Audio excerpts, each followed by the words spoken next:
김건희 여사가 5차례 문자를 할 때 그때 혼자서 그 문자를 다 썼으며 혼자서 딱 버튼을 눌러서 보냈을까? 아니면 남편이자 대통령인 윤석열 대통령과 상의를 했을까? 혹은 용산 대통령실에 있는 속 터놓고 뭐 얘기를 할 수 있는 그런 비서관이 있다면 그쪽하고 상의를 했을까? 등등에 대한 얘기를 지금부터 좀 해보겠습니다. 문자 진실 공방 풀어야 할 미스터리가 한두 가지가 아닌데요. 일단 문자 원문이 공개되지 않은 채 재구성된 내용이 알려졌고 친윤계와 한동훈 후보 측이 반박에 재반박을 이어가고 있는 상황입니다. 아까 말씀드린 그런 궁금증을 풀기 전에 지금 이 영상 먼저 보고 토론을 이어가겠습니다.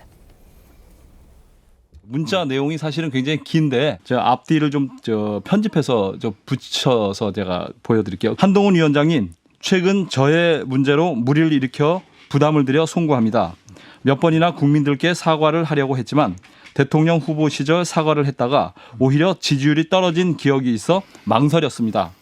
그럼에도 불구하고 당에서 필요하다면 대국민 사과를 포함해 어떤 처분도 받아들이겠습니다. 사과를 하라면 하고 더한 것도 요청하시면 따르겠습니다. 한 위원장님의 뜻대로 따르겠으니 검토해 주시기 바랍니다. 라는 내용이에요. 자, 김상일 대변인께요. 현재 우리에게 주어진 문장만 가지고 좀 해석을 해보지요. 뭐 어쩔 수 없습니다만. 자, 김건희 여사의 진심은 뭡니까?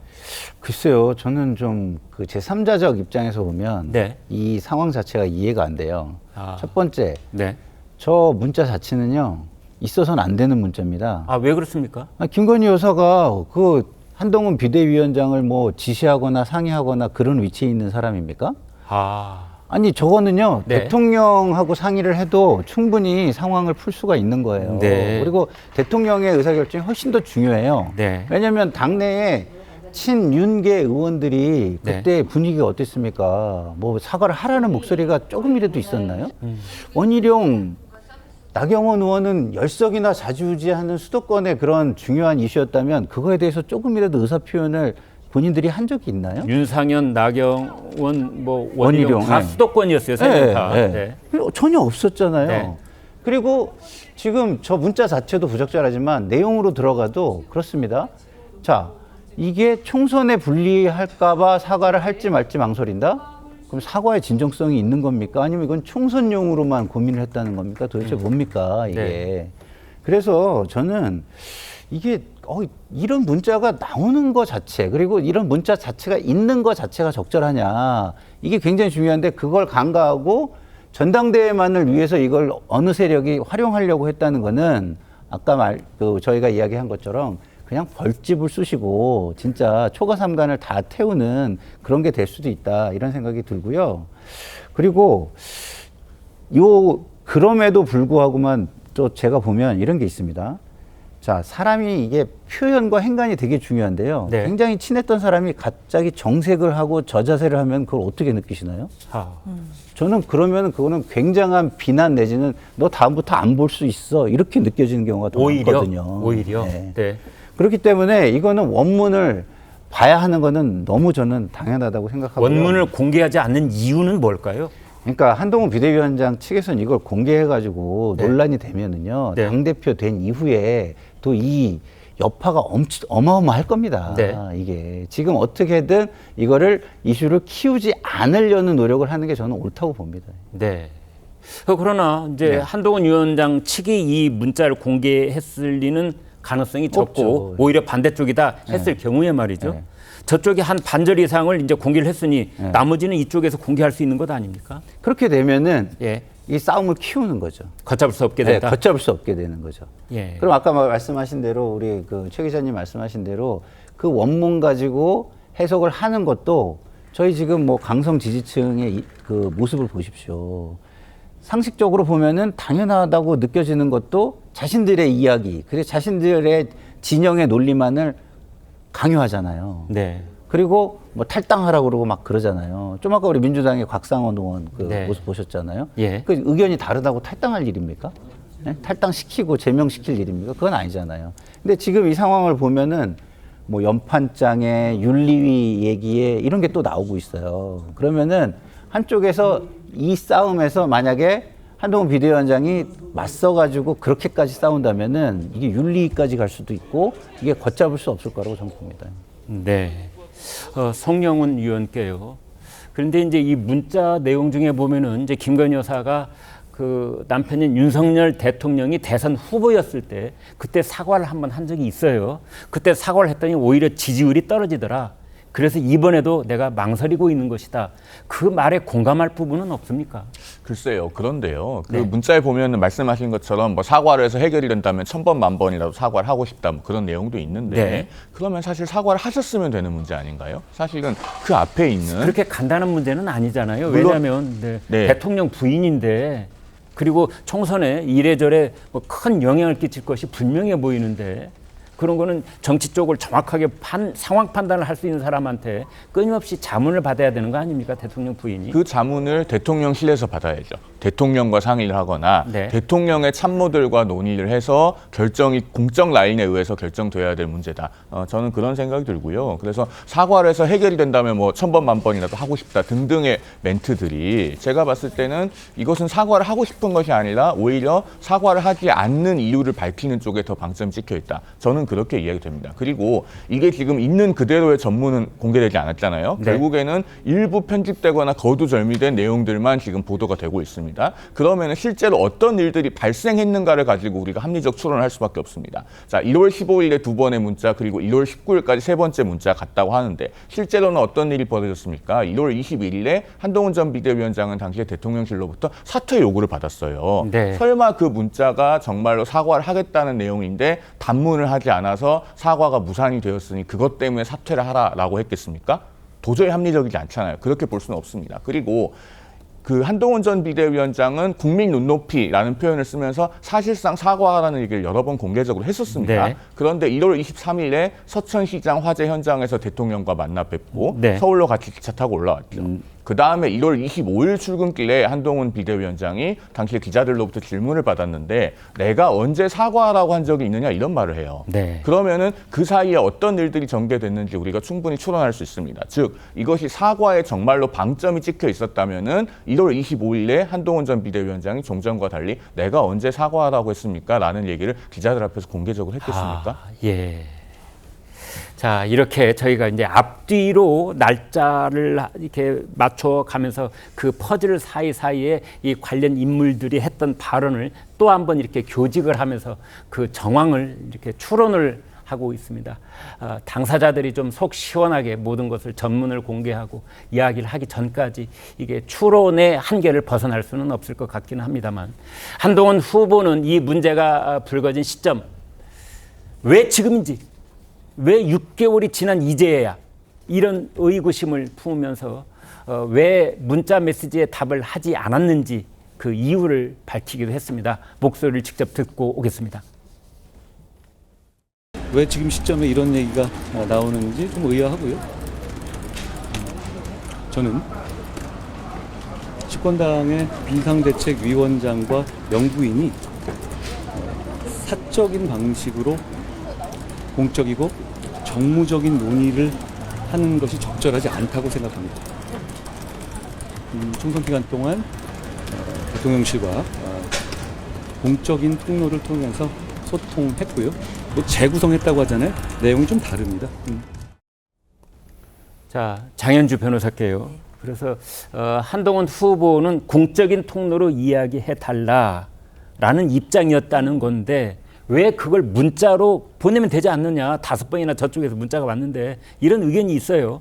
그렇죠. 전 충분히 그런 얘기 나올 수 있을 것 같습니다. 물론 이제 한동훈 후보로서는 공사구별이 중요했다라는 얘기를 강조하고 있고 나아가서는 김건희 여사가 사과를 할 뭐 진정한 의사가 있었다라고 한다면 뭐 본인의 허락이 필요했겠느냐 뭐 이런 취지의 이야기를 하고 있는데요. 네. 당연히 이 얘기 자체도 뭐 당원들께서 들으시기에 뭐 납득할 만한 부분이 있다고 생각은 듭니다.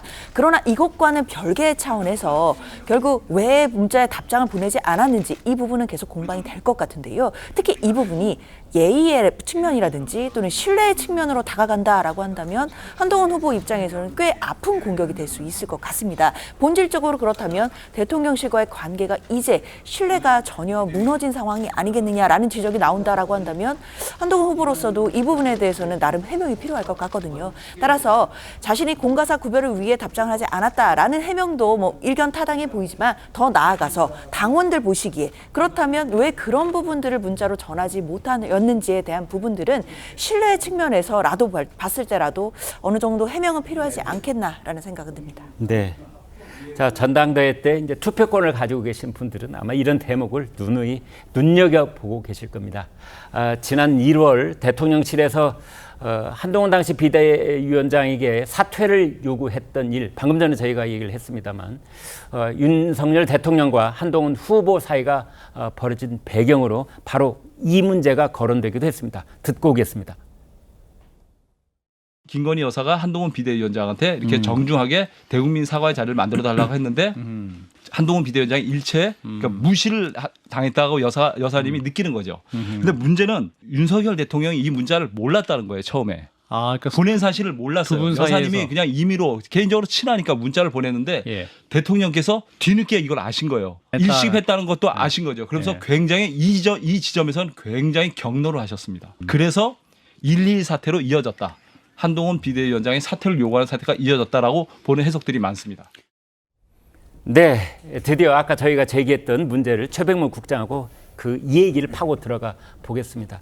지금 방금 보신 영상에서는 이제 아마 그 대통령도 모르게 문자를 썼고 보냈다 이랬는데 정말 김건희 여사가 혼자 이 문자를 다 썼을까요? 남편한테는 절대 보여주지 않았을까요? 어떻게 봐야 됩니까? 저는 어느 정도 얘기가 되지 않았을까 싶습니다. 네. 그 얘기를 그 남편 그리고 이제 대통령하고 전혀 하지 않고서 한동훈 위원장하고 문자를 저렇게 장문의 문자를 보낼 수 있었을까요? 그렇죠. 저는 민감한 문제를. 그럼요. 아니 네. 그 당시 최대 이슈였다니까. 지금 6개월쯤 지난 뒤에 보니까 뭐 그 당시에 그런 일이 있었나 뭐 이렇게 그냥 가볍게 생각할지 몰라도 네. 그 당시에 그 여권이 굉장히 이걸 어떻게 해결할지 정말 머리를 싸매고 지금 고민하고 있던 그런 시점이에요. 네. 그걸 김건희 여사가 모를 것 같아요? 다 알죠. 네. 알기 때문에 그에 대한 해법을 모색하는데 아마 윤석열 대통령도 좀 김건희 여사가 어떻게 좀 해줬으면 하는 희망이 있었어도 제대로 뭐 얘기를 아마 못했을 수도 있어요. 네. 그렇기 때문에 김건희 여사가 결심을 했다면 남편의 뜻이 뭔지 잘 알잖아요. 그러니까 저는 어느 정도는 뭐 문자 하나하나를 상의하지는 않았겠지만 흐름 정도는 충분히 상의를 했을 거라고 저는 보고요. 네. 그러면은 처음부터 몰랐다? 글쎄, 그거는 이제 저 김규환 실장의 주장이고 네. 제가 보건대는 아마 어떤 식의 소통이든 그 부부간에는 있었을 것이고 그 결말이 문자라고 저는 봐요. 네. 그런데 이제 그 문자를 한두 번 보냈는데 계속해서 무시를 한다. 뭐 그러면 이제 좀 분노할 수 있겠죠. 네. 아마 그런 부분이 그 121 사태라고 얘기하는 이제 비대위원장 그만두라 하는 홧김에 그런 얘기를 했을 수도 있겠다. 저는 그렇게 봅니다. 네. 121 사태라고 그러니까 아주 오래전에 있었던 얘기가 떠오르기도 하는데 아무튼 이번에 지난 6개월 전 1월 21일에 있었던 이완섭 당시 대통령 비서실장이 이제 그 윤지옥 그 국민의힘 원내대표와 함께 한동훈 비대위원장 세 사람이 만난 자리에서 사퇴를 요구했다는 그 얘기를 지금 하고 계신 겁니다. 자, 김상일 대변인께요. 네. 자, 그런데 이제 김건희 여사가 이 문자를 보내는데 일각에서는 그런 얘기들을 해요. 용산 대통령실에서는 네. 그 김건희 여사의 이런저런 일에 자문을 해주는 비서관들이 있다. 네, 이런 얘기를 네. 하는데요. 삼비서관 뭐 이런 얘기 네. 나오죠. 네. 자, 이런 문자를 보냈을 때 그런 비서관들하고 상의해서 보냈을까요? 글쎄요, 저는 그런 비서관들하고 상의를 했다거나 네. 그런데 대통령은 몰랐다거나 네. 그러면 저는 문제가 있다고 봐요. 오히려. 네. 네. 이 상황 전체를 컨트롤할 수 있는 사람이 누굽니까? 예. 대통령입니다. 예를 들어서 대통령이 모르는 상황에서 김건희 여사가 한동훈 비대위원장의 결정에 의해서 사과를 했다. 네. 그럼 대통령이 화가 안 날까요? 그렇지 않습니까? 네. 대통령 대통령은 친윤들 같은 경우는 대통령의 뜻이 없는 상황에서 한동훈 비대위원장의 결정을 지지해 주겠습니까? 이번에 대통령이 화를 냈다, 격노했다 이런 얘기가 일각에서 있었는데 한동훈 위원장이 그 김건희 여사의 문자를 익십을 해서 격노했다 이런 말은 있더군요. 저는 그거는 좀 약간 그러지 않기를 바래요. 만약에 네. 그랬으면 네. 대통령이 그 부인과 관련된 거 한 그 사안을 가지고 격노를 해가지고 여당의 당대표의 사퇴를 요구한다? 이런 게 도대체 국민들이 볼 때는 너무 어처구니가 없는 상황일 것 같거든요. 그래서 저는 대통령이 설마 이거 가지고 그렇게 격노를 했을까? 그런 생각은 저는 아닐 것 같고요. 그리고 기본적으로 대통령은 김건희 여사의 사과를 저는 원하지 않았다라고 저는 계속 느낍니다. 네. 그러면 그러지 않은 상황에서 여사가 이런 문자를 보내면은 오히려 그게 화났을 수도 있겠죠. 그리고 저는 김건희 여사가 대통령의 부인인데 공직자들한테 이런 문자를 보내는 것 그 자체가 야당으로서는 너무너무 부적절해 보이고요. 이게 자꾸 국정농단이 떠오르게 되는 그런 사건입니다. 그래서 이 문자가 공개된 것 자체가 저는 굉장히 문제가 심각하다고 좀 봅니다. 네. 여러분 생각은 어떠신지요? 여러분 생각이 아마 정답일 겁니다.